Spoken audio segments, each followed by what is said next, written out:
¿Cómo están? Bienvenidas, bienvenidos al escenario del poder. Comienza Stock, disponible por Vía X.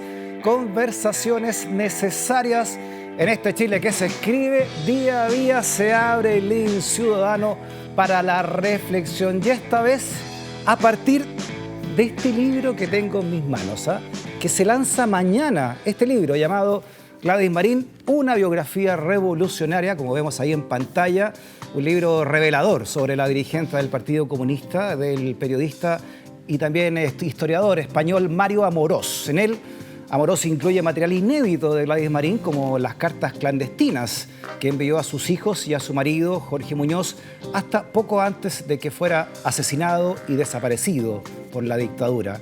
¿Cuál es el legado aún latente de Gladys Marín? Se lo preguntamos precisamente a Mario Amorós, que nos visita en el Living Ciudadano. Mario, nuevamente, bienvenido a Vía X. Gracias, Freddy, por la invitación. Esta vez habíamos hablado antes por tu biografía de Víctor Jara. Así es. Y ahora vienes con la biografía de Gladys Marín. ¿Por qué Gladys Marín te llamó la atención? Has escrito ya de Pinochet, has escrito de Salvador Allende, Mario, entre otras tantas biografías, de Sevilla Enríquez, en fin. Bueno, mira, Freddy, yo conocí a Gladys. Vine a Chile la primera vez el año 97, tenía 24 años, los cumplí acá, y entrevisté a Gladys. También entrevisté a otra gente, incluso muy alejadas políticamente de Gladys, de todos los partidos prácticamente. Y el año 99 volví. Entonces conocí a Gladys bien de cerca, ¿no? Sí. Es una figura muy atractiva para un historiador. Pensemos que Gladys nace el año 37 en Curepto, su infancia la vive principalmente en Talagante, y llega a Santiago en el año 50 para estudiar en la escuela normal, para ser profesora normalista. A partir del año 56 ingresa en la Juventud Comunista, año 65 secretaria general de la Juventud Comunista y diputada. Y bueno, ahí tenemos la gran historia de Chile, ¿no?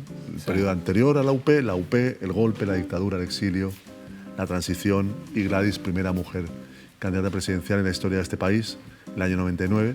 Por tanto, es una figura muy interesante para un historiador. Primera secretaria general de las Juventudes Comunistas, más como mujer. Sí, impactante. Fíjate, escribían en la época, en el año 70, en el mundo, solo había 2 secretarias generales de Juventud Comunista. Y entonces el Partido Comunista en muchos países era muy importante, como sabemos. Y una de ellas era Gladys Marín. Y cuando Gladys viajaba a la Unión Soviética, a los compañeros suyos, hombres que iban de la Juventud Comunista, le preguntaban los soviéticos qué significaba tener una mujer al frente de una juventud comunista que además creció muchísimo en los años 60. Para el momento del golpe tenía más de 80.000 afiliados militantes en un país, Chile, que tenía el año 73 poco más de 10 millones de habitantes. Sí, después de haberla conocido, ¿no?, y estudiado su vida, y hablaremos también de lo inédito que trae tu libro, ¿cuál es crees tú, la gran semblanza, cuál es el gran legado que deja también Gladys Marín como protagonista de una época muy especial también, ¿no?, de la historia de la humanidad occidental al menos? Bueno, ella es reivindicada y convoca mucho a los jóvenes, por ejemplo, a las gentes de izquierdas, por su valor, por la consecuencia con sus ideas, estar dispuesta a darlo todo por una causa política que ella abrazó cuando tenía 19 años y que le llevó a tener un papel protagonista y a situaciones evidentemente muy difíciles a partir del golpe de Estado, ¿no? Yo creo que esa convicción tan fuerte en sus ideas políticas, ideas de justicia social, de igualdad, de democracia, el socialismo, por supuesto, en su caso, ser una mujer comunista, una dirigente comunista, bueno, todo eso es un legado que ha trascendido el paso del tiempo. El jueves se cumplen 20 años de su fallecimiento. Su funeral fue uno de los más masivos de la historia de Chile, un funeral impresionante, donde hubo expresiones de dolor muy profundas y de reconocimiento de todo el arco político chileno. Muy impresionante eso, lo cuento en el libro. No solo el presidente Ricardo Lagos decreta 2 días de duelo nacional, sino que personas muy alejadas de Gladys Marín, en la derecha, incluso en posiciones más allá de la derecha, reconocieron que Gladys era una mujer admirable, leal a sus ideas, a sus principios. Y después en Chile, claro, al calor del despertar del movimiento feminista, con un componente juvenil muy fuerte en ese feminismo chileno de hoy, bueno, esa reivindicación de la consigna también al calor de la revuelta social del año 19, lucha como Gladys, ¿no? Es una consigna muy potente porque Gladys luchó durante décadas por sus ideas y hasta el final. En todo sentido, en los 60 lideró esa revista Ramona, Claro, que fue la una revista de la Jota, muy completamente avanzada. feminista, ¿no? Y avanzada en muchos Sí. términos. Que incluso le granjeó problemas en su mismo partido, ¿no? Con los sectores más quizás Sí, conservadores. era de su una partido. revista muy rupturista, alejada de la que podríamos llamar la ortodoxia comunista, pero hacer una entrevista a Gladys, solo hicieron una entrevista a Gladys el año 72 de septiembre, lo cuento en el libro, y es una entrevista muy interesante, que invito a que conozcan, la pueden ir a ver la revista Ramona en la Biblioteca Nacional o pueden leer en el libro lo que yo destaco de esa entrevista, porque un año antes del golpe a Gladys le preguntan si están preparados para enfrentar un posible golpe de Estado.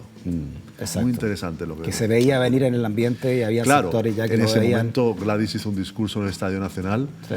lleno, el Estadio Nacional lleno por la Juventud Comunista con motivo de su 40 aniversario de su 7º Congreso, donde Gladys advierte de que estamos dispuestos a defender con todo al gobierno del presidente Allende. De esas palabras y de la frustración de no poder defender al gobierno de Allende ante el golpe de Estado, vienen muchas cosas, muchos procesos históricos Sí. en los años 70 y 80. Entre el material que tú traes inédito en este libro, Mario, están 70 cartas, alrededor de 70 cartas que ella le envía desde la clandestinidad del exilio, pero también cuando ella, tú como lo explicas, se recluye en la Embajada de Países Bajos, ¿no? Sí. Después del golpe, con su marido, con Jorge Sí. Muñoz. Hay un intercambio entre Jorge Muñoz y Gladys Marín que suman 70 cartas que se han conservado, las conserva su familia. Son cartas que van de noviembre del 73 a abril del año 76. Ya. 3 años, casi 3 años de intercambio de correspondencia y obviamente son primero cartas entre un esposo y una esposa.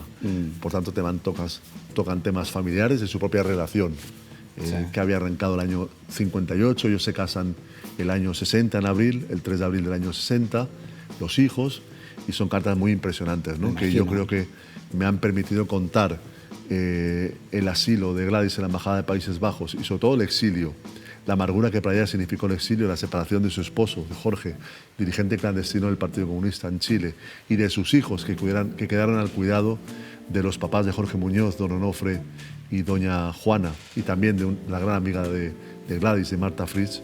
Bueno, son cartas muy impresionantes que hablan de algo que muchas veces se desconoce, es la humanidad de Gladys Marín, ¿no? El cariño por sus hijos, por su familia, y también nos muestra su compromiso. Bueno, ahí está con su marido y sus 2 hijos, ¿no? Que Sí. en un ambiente muy de campo, ella era de Curepto, como tú lo has explicado, ¿no? Les gustaba mucho salir al campo. Esas fotos no están en mi libro, pero las he visto, por supuesto. Son fotos de escenas familiares. Les gustaba mucho ir al campo y sobre todo a la zona de Valdivia, de Lonquimay. Ya. Gladys tiene una frase que es: Lonquimay es el lugar que más amo. Allí pasó las últimas vacaciones familiares con Jorge, con sus hijos, en el verano del año 73, antes del golpe, con compañeros de la Juventud Comunista. Y bueno, para ella esas últimas vacaciones de todos quedaron grabadas para siempre. Ella volvió allí el año 2002 con compañeros suyos Ya. para recorrer los lugares donde había sido feliz. Unas vacaciones muy cortas después, en marzo del año 73, pero inolvidables para ellos. Estas fotos está en tu libro. Es ¿no? así. Está Sí. también unas fotos familiares que... Sí, con los hijos y con Jorge. Veamos un extracto precisamente de una de esas cartas que te abrieron un mundo desconocido, ¿no? El mundo también de Gladys Marín, antes que se publicaran en tu libro. Mira. Esta, por ejemplo, tú dices que en la primera misiva que dirigió a su esposo, que no está fechada, Sí. le transmitió sus palabras más cariñosas. Le dijo: mi amor, mi compañero de toda la vida, siempre te esperaré y aunque yo esté en otras tierras, estaré aquí contigo, ¿no? Incluso le expresó que deseaba estar embarazada para, comillas, llevarme algo de los dos. Qué hermoso va a ser tener de nuevo un hijo. Lo vamos a tener, ¿no es verdad? Le pregunta ella en estas cartas. Sigamos con otra también. Dice: dígame, ¿usted estuvo de acuerdo con mi partida? Yo no, y aún sigo dudando. Respecto de los hijos, le manifestó que a su juicio deberían permanecer con los abuelos. Lo más normal dentro de lo posible, la vida para ellos, ¿no? Que no salgan fuera de nuestro Chile, ¿no le parece? Aquí hay 2 decisiones importantes, me imagino, ¿no? 1, el exilio de ella. 2, que los hijos quedaran en Chile, entonces, ¿no? Sí, respecto a su exilio, Gladys se asila en la Embajada de Países Bajos de Holanda el 25 de octubre del año 73. He consultado los documentos del Archivo Histórico de la Cancillería chilena y ahí están las comunicaciones de la Embajada de Holanda con la dictadura informando que Gladys Marín se ha asilado en esa embajada. A ella es una orden del Partido Comunista que se asile. Tampoco Orlando Millas, que había sido ministro, quería asilarse, pero eran personas muy conocidas cuya protección exigía un sacrificio de personas en torno a ellas, cuidando de ellas, muy grande. Era un riesgo y recordemos que Luis Corbalán, secretario general del Partido Comunista, fue detenido por la dictadura el 27 de septiembre del año 73, estuvo incomunicado en la Escuela Militar 50 días y luego enviado a Isla Dawson. Fue un golpe enorme para el Partido Comunista la detención de don Lucho Corbalán, ¿no? Por tanto, a Gladys le imponen que salga al exilio y ella duda. En las cartas con Jorge siempre está la pregunta de, primero tenía dudas de si había sido una decisión correcta y después, cuando ya está en el exilio, pide a Jorge que le ayude a que el Partido Comunista autorice su retorno a Chile, que se producirá el año 70. Ese debate, sobre todo en el año 77 y retorno al año 78. Y después los hijos, una decisión muy difícil, pero que está en la cabeza de Gladys desde el 13 de septiembre del año 73, en una carta que le envía a su gran amiga Marta Fried, le expresa que cree que sus hijos deben permanecer en Chile.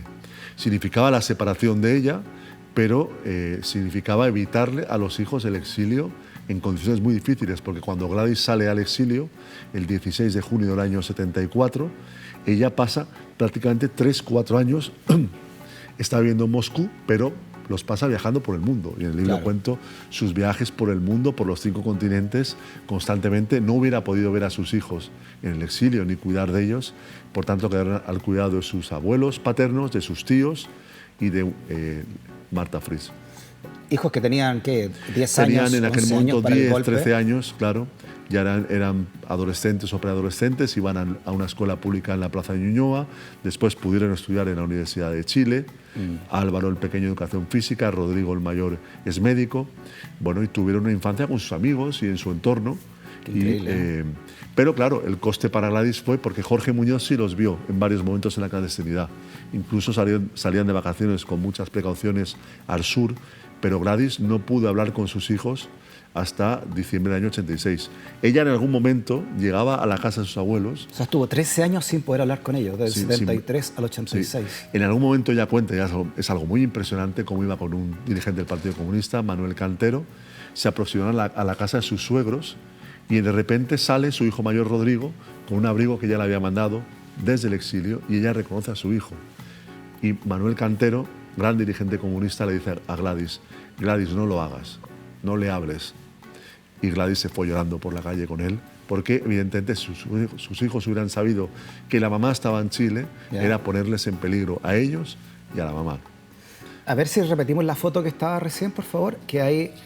Estos son los don abuelos, Onofre y doña Juana, los suegros de ella, digamos. Los suegros de ella, don Onofre y doña Juana, que hicieron, tenían en torno a 60 años cuando los hijos de Gladys llegan a la casa de Jorge y les cuidaron y les educaron, con todo su amor y hicieron ese papel fundamental para que Álvaro y Rodrigo Muñoz Marín tuvieran, evidentemente con vacíos muy grandes, porque también cuento cartas en el libro de Gladys a sus hijos desde el exilio. Hay una muy impresionante, Gladys volviendo de Grecia a Moscú, donde les habla de Grecia, de la cultura milenaria, les dice que estudien, que no pololeen tanto, que se cuiden los estudios.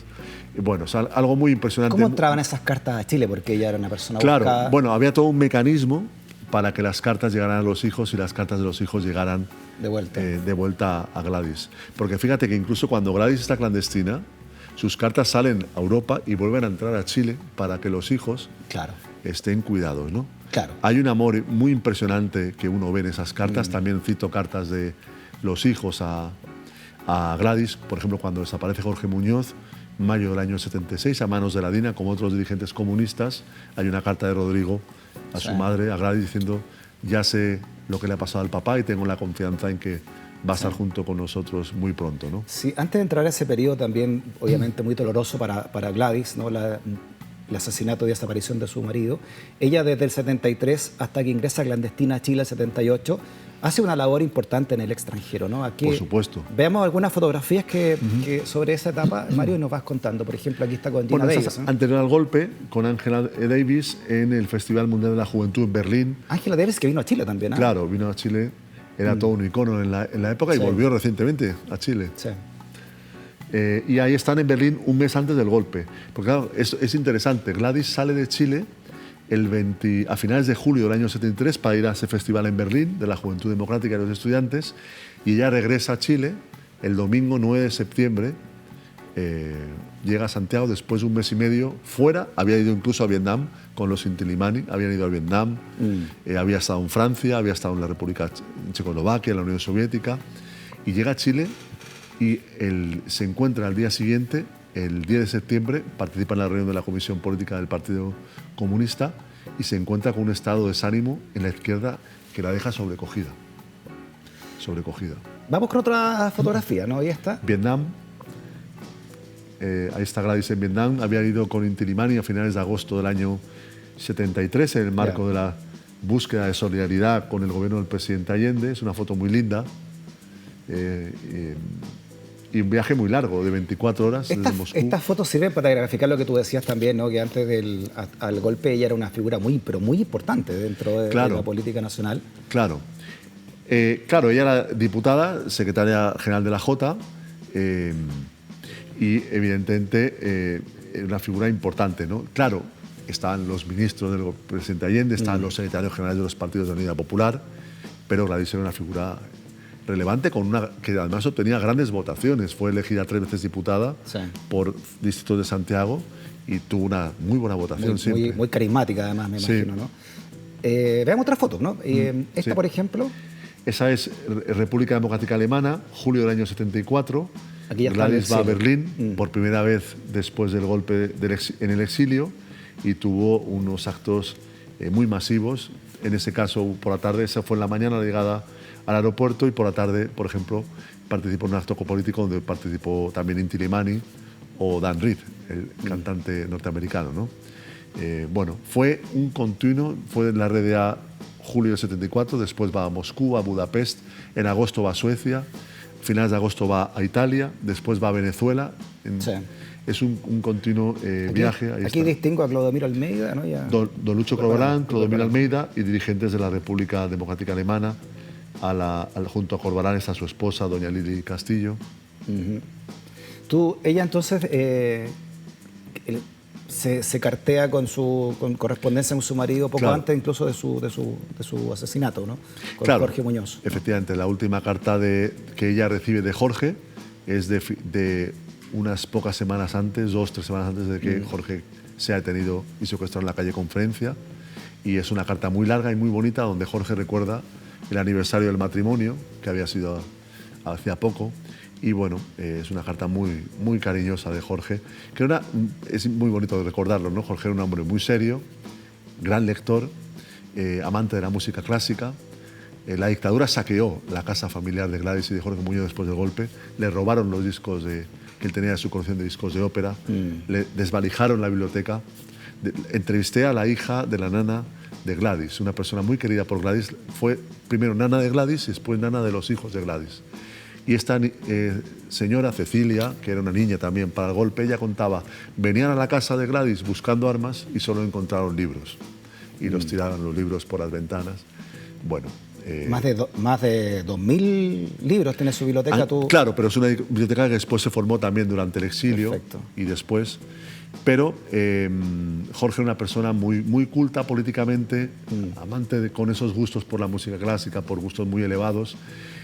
Y diferente también a Gladys, una persona más seria que Gladys, ingeniero de la Chile, ¿no?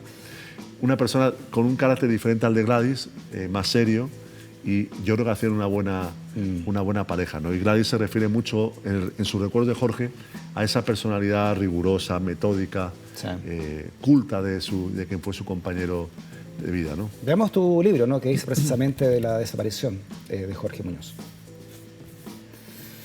Un año, amiga de mi alma, y sin poder hablar ni derramar una lágrima ante nadie. No tengo derecho, yo debo dar ánimos, pero a veces, aunque fuera por una vez, necesitaría de alguien que, conociéndome, conociera la profundidad de mis preocupaciones. Amiga mía, quisiera llorar y que mi nana me abrazara como cuando era chica y que, como en ese entonces, me dijera, ya va a pasar. Sí, Ofelia Hernández, la nana, una joven que llegó a la casa de la mamá de Gladys cuando tenía ella 16 años, a cuidar a Gladys y a sus hermanas, que después fue la nana de sus hijos, de Álvaro y de Rodrigo. Y esa carta impresionante que Gladys le manda en abril del año 77 a su amiga Marta Fritz, donde efectivamente en aquel momento ya ni siquiera tenía a Jorge para contarle estos sentimientos tan profundos, ¿no? Y ahí vemos, claro, el papel de Gladys en el exilio era infundir ánimos a los exiliados, ánimos a través de Radio Moscú, en sus declaraciones a la gente que estaba en Chile, que luchaba y que se veía masacrada por esa dictadura terrible, y esa herida profunda, porque pensemos que hoy sabemos que los desaparecidos fueron asesinados por la dictadura, pero en aquel momento estaba la gran duda que corroía por dentro a los familiares de si tal vez tu ser querido estaba detenido en alguna parte e iban a aparecer a ser reconocidos por la dictadura, ¿no? Es algo muy impresionante. Y esas cartas que hablan, en esa misma carta le dice a Marta Fritz la frase que abre el libro, ¿no? Si volvieran a nacer, recorrería el mismo camino con rosas en el corazón, ¿no? A pesar de ese dolor tan inmenso, Gladys se reafirma en esa opción que ella tomó y que mantuvo a pesar de tantas dificultades, de la derrota del año 73 y de los zarpazos de la dictadura. Bueno, y su deseo de reingresar a Chile, ¿no? Claro. El 78, que tú lo narras también con algunos datos inéditos de cómo ingresó a Chile, ¿no? Sí, y da una batalla anterior en la dirección del Partido Comunista en el exilio, ya con don Lucho Corbalán en Moscú, para que le autoricen su regreso a Chile. Es un momento muy difícil porque solo el año 92 supimos de la existencia de la Operación Cóndor. Esa red de coordinación de las dictaduras en el Cono Sur para liquidar a las fuerzas de izquierda, en aquel momento no se sabía que había esa coordinación, y por ejemplo en el año 77 en Buenos Aires desaparecen varios dirigentes comunistas chilenos que estaban trabajando clandestinos en Buenos Aires, preparando las condiciones que hicieran posible el retorno de los dirigentes para volver a Chile. Gladys regresa, entra en Chile desde Mendoza en un autobús de línea regular por el paso de Las Cuevas, acompañada por una joven argentina. Y esa joven argentina dejó un relato de ese ingreso de Chile que nos permite, o que me ha permitido por primera vez, fijar el día que Gladys vuelve a Chile, por primera vez desde el exilio. Ella con un pasaporte español. Maleta comprada en Madrid, hablando como española. Y con ropa española. Para burlarla a la policía. Así es, y Gladys regresa, logra entrar a Chile sin mayores problemas, y esa joven argentina, de que Gladys nunca supo su nombre, dejó ese relato donde cuenta las circunstancias del ingreso, y ya hay también en el archivo histórico del Partido Comunista que he podido consultar documentos de la edición anterior a la edición en Moscú que comunican que Gladys, a la que se refieren con el nombre de Alberto en esos documentos, ha entrado en Chile y está en condiciones de seguridad en el país. Y obviamente con identidades falsas, ¿no? Como esta, por ejemplo, que tú publicas en el libro, ¿no? Esa era una cédula de identidad falsa. Elena Cecilia Fritz Salinas. Así es. Ella utilizará también el nombre de Isabel, por su gran amiga Isabel Parra, para su trabajo clandestino, por ejemplo. Y Fritz también un apellido cercano a ella, ¿verdad? ¿Ah? Fritz. Claro, de su gran amiga. De su gran amiga. Claro. ¿Cómo se viven esos primeros años, ¿no? Y trabajando contra la dictadura, ¿no? Entre 78 ya y... Bueno, es un momento muy difícil, ¿no? Pensemos que el Partido Comunista ha perdido a dos direcciones completas el año 76 a manos de la DINA. Además, decenas de dirigentes comunistas y militantes han sido secuestrados el año 76, y es un grupo de dirigentes no conocidos a nivel nacional los que toman las riendas del partido del año 77, entre ellos Guillermo Tellier, que había estado preso el año 74 y que había sido dirigente en Valdivia. Esta dirección interior es la que da el relevo a Gladys Marín cuando Gladys y Manuel Cantero, miembro de la Comisión Política y exdiputado, entran a Chile el año 78 y forman lo que se llamó el equipo de dirección interior. El equipo que dirigido por Gladys Marín y después al que se incorpora después, por ejemplo, como secretario de la Juventud Comunista, Lautaro Carmona, el actual presidente del Partido Comunista, y otros dirigentes son los que dirigen el partido dentro de Chile, en coordinación y en comunicación con el exterior. Es muy impresionante ver el intercambio de comunicaciones de Chile con la dirección en Moscú durante años. Y fíjate, cuando el año 80, el 3 de septiembre, Luis Corbalán en Moscú, en un discurso, habla de que va a llegar el momento de que el pueblo, en su lucha por la democracia y la libertad, recurra incluso a formas agudas de violencia, ¿no? Es el primer discurso del Partido Comunista que abre paso a lo que será la política de rebelión popular, que tendrá en Gladys Marín a la cabeza visible, ese llamamiento a la rebelión del pueblo contra la dictadura, de una dictadura que se había instalado férreamente, ya tenía la Constitución del año 80, el dictador como presidente constitucional y con un proyecto de prolongación del régimen sine die y un modelo económico neoliberal instalado también firmemente en el país, ¿no? Contra esa dictadura es contra la que el Partido Comunista y Gladys llaman a la rebelión. Oye, una rebelión que yo al menos la viví como adolescente y a partir del año 83, que significó finalmente que hubiese democracia, ¿no? La rebelión popular que se vio en Chile, porque contrariamente a lo que algunos dicen, no se ganó la dictadura con un papel y un lápiz, ¿no? Se le ganó con la gente en la calle protestando. Una lucha de millones. Obligó a ese plebiscito finalmente que terminó con la dictadura. Así es muy acertado y fue una lucha de millones de chilenos y chilenas que se rebelaron contra una dictadura que en cada protesta nacional asesinaba a 30, 40 personas. Exacto. Y con aquellos operativos en las poblaciones, de rastrillar las poblaciones con las tanquetas y de unos operativos masivos de represión, ¿no? Era una represión feroz y esa lucha masiva permitió, finalmente, aunque no fue la salida de la dictadura que muchos querían y que la izquierda quería, sí permitió el fin de la dictadura y abrir paso a esa interminable transición. Gladys Marín, una vida revolucionaria, el lanzamiento es mañana, pero vas a recorrer Chile, ¿no? Todo este marzo, sí. Mario, presentando tu libro. Así es. ¿No? El lanzamiento es mañana martes en la explanada del Museo de la Memoria desde las 7 de la tarde. Va a participar Lautaro Carmona, presidente del Partido Comunista, la escritora Diamela Eltit, Premio Nacional. Mañana miércoles. Mañana miércoles. Álvaro Muñoz, el hijo pequeño de Gladys. También voy a estar yo, evidentemente, y vamos a tener la suerte de contar con Jorge Culón, Marcelo Culón y David Azal, ¿no? Perfecto. Y a partir de ahí lanzaremos el libro el día 12 en Coquimbo, el día 15 en Iquique, el día 19 en Linares, el 20 en Concepción, 21 en Valdivia, 25 y 26 en la región de Aysén. Y habrá también lanzamientos el 14 en Valparaíso, 13 de marzo en Recoleta, y alguno más que para surgir. Oye, una gira entera, ¿no? Una banda de música. Voy a conocer Chile, por fin. Oye, felicitaciones, Mario, por entregarnos esta semblanza de Gladys Marín. Una vida revolucionaria y todo lo que trae, ¿no? Todo lo que encierra una vida tan potente y en un momento de Chile también tan significativo, ¿no? Como con el que vivimos, ¿no? Y yo invito además a conocer a Gladys más allá de la hermosa consigna Lucha como Gladys o de las poleras, ¿no? Bueno, ahí está toda la vida de Gladys Marín, su compromiso político, sus discursos, sus entrevistas, bueno, mucha documentación personal, mucha documentación política. Está Gladys en la época histórica que le tocó vivir y también está la parte humana de Gladys, que es muy importante. Mario, en nombre del equipo, muchas gracias por haber venido, ¿no? en esta gira a sentarte en nuestro living ciudadano. Que estés muy bien. Hasta la próxima. Gracias.